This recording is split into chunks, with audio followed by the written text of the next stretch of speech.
Hey YouTube, what's up? This is Robert Ness816 and this is going to be a fairly quick video, for me at least, on the original Sony PlayStation. So there's two very different versions of this console. There's the original and then there's all the consoles that came out afterwards. So all the consoles that came out afterwards were consoles that did things to reduce the overall cost of manufacturing and also improved the system's reliability. So this is the original launch console, and this is the very last version of the original PlayStation. So this one I actually got for free from a good buddy of mine, so thank you very much for that. This one had a mod done to it, which I removed, and now the system works fine, and it also cleaned up really well. I actually wanted this system because I thought that my other early launch model, which is this one, was completely dead, but it is actually working fine. The laser on that thing was one hell of a pain in the ass to adjust, but basically through trial and error and a lot of patience, I finally got it going, and it was really just, I just needed to put a little bit more effort into adjusting the bias and gain on this one than I did with the other launch models that I have, so it's pretty much working perfectly now. Played it yesterday for like 3 hours. It ran perfectly. Playing it today right now for about an hour and a half. I'm playing Street Racer. Really good, cheap game. But back to the review. So, the audiophile version of the PlayStation is this one right here. And this is the very first model of the Sony PlayStation. This is what came out, I believe, in 1995, I think, in the US. You can tell that by looking at the back of the console. It has these RCA outputs here. People like these because they think that they have a better sound chip, and I'm going to be going like this a lot because mostly it's all bullshit with these systems. But there is absolutely zero difference between this console and the other consoles as far as sound output. The only thing is that you get to use maybe a better quality cable here. I don't know. I have hooked these systems up to a really good sound system, and there's no difference, like none. So this is known as the flip it over here and show you guys. Where is it? SCPH-1001.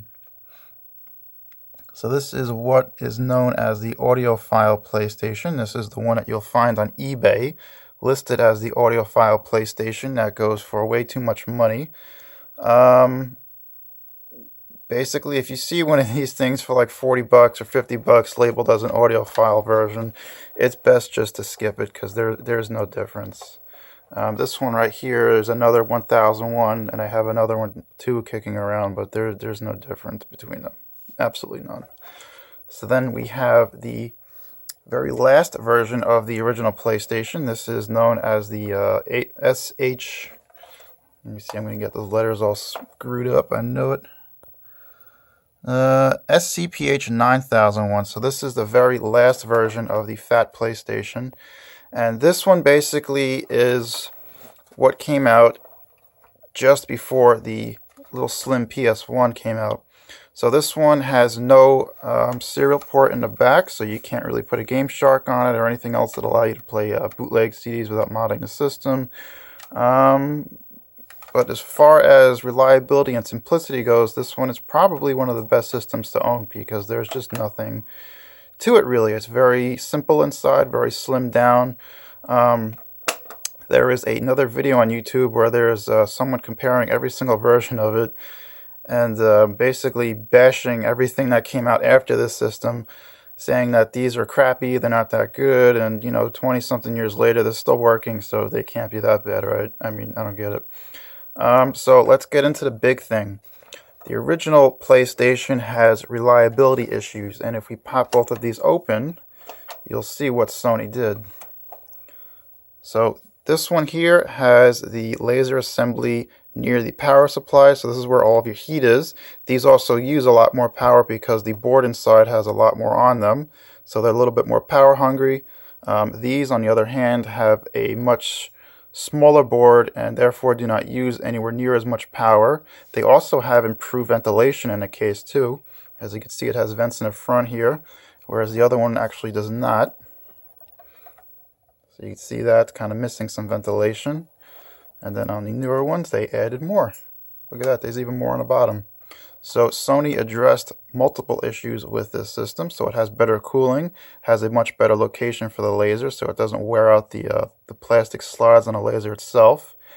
And ultimately, it's basically just a more reliable system. So like I was saying, sound and video-wise, absolutely no difference whatsoever.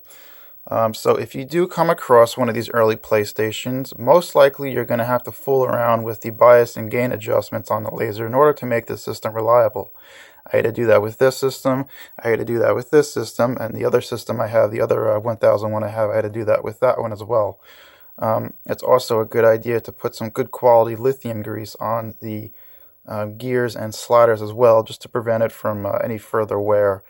These systems, from what I've seen, is they like to wear out right in the middle here, which means that the laser, when it's traveling, will go straight and then kind of dip down and go back up again, which really kind of screws around with the focus on it, so it kind of makes the video skip. But if you do adjust these things properly, it'll actually correct the problem 100%, and it'll work perfectly. So this system works perfectly fine, and I have no issues with it whatsoever. My other system is perfectly fine. And this one currently seems to be perfectly fine. It used to freeze after about a half hour of playing, but now I've put several hours on it between yesterday and today. I've put about an hour and a half on it, and it's been perfect. So we'll see about that. And then these systems, they really don't need anything. I did actually re-grease the laser assembly just because it's just how I am with my stuff. But in terms of reliability, there's no difference. As far as swapping out parts, they're different completely inside, so that's one of the things that a lot of people don't like about Sony. But then again, when you think about it, Nintendo kind of did the same thing with the Super Nintendo as well. They kind of changed it little by little here and there. But, you know, whatever, that's what the company needs to do in order to keep a product going, then, you know, whatever. So as far as pricing goes, I wouldn't pay any more than 10 or 20 bucks for one of these, and same thing goes for one of these models, because there's like I said, there's no benefit to any PlayStation model really, other than having that port in the back here. So if you do like to use a Game Shark, or if you want something to use like import CDs or whatever, there's something in the back. I forget what the hell what it does exactly. I think it might be for a video disc, actually. I don't even know if these are region locked or not. I have no idea, but I believe the attachment in the back is for the Game Shark, but also for some type of video disc add-on, which was kind of popular in the 90s. But, you know, I mean, if it's not important to you, get one of these. It's simplified, you know, whatever. Just no real difference or advantage to either PlayStation. Both can be modded. Both of them are good, but this one is more reliable. So there you go. So I figure, you know, if you're seeing one of these on eBay, the launch model's listed as an audiophile one, just skip it. There's tons and tons and tons of these around. I've also seen eBay ads where they claim that these are rare when they're not. What you have to realize is that this is a launch console. So when this thing came out, this is when Sony was selling the most of these. So there's millions and millions and millions of these things out there. And if anything, this older or newer console would be the harder to find of them, because this came out in 1999. And by that time, the PlayStation had been out for quite some time. So sales of it would have slowed down, which means that this particular console would not have been made in as high a quantity as the original launch console would have been. So, you know, it's just common sense when you think about it. So anyways, once again, if you see one of these listed as an audiophile or rare, skip it. That's the 1001 model. It's just, there's nothing special about it other than the RCA jacks, but it doesn't matter, you know, no big deal. So anyways, thanks for watching, guys.